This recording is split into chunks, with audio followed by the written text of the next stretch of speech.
قرآن مجید پڑھا کر، کیونکہ وہ روز قیامت قرآن پڑھنے والوں کی سفارش کرے گا۔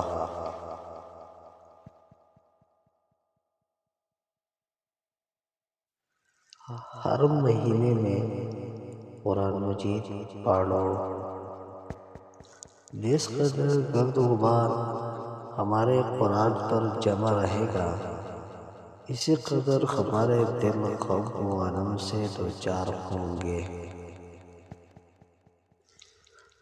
سچ ہے کہ قرآن دل و دماغ کو کھول دیتا ہے، مگر اس کے لیے قرآن کھولنا ضروری ہے۔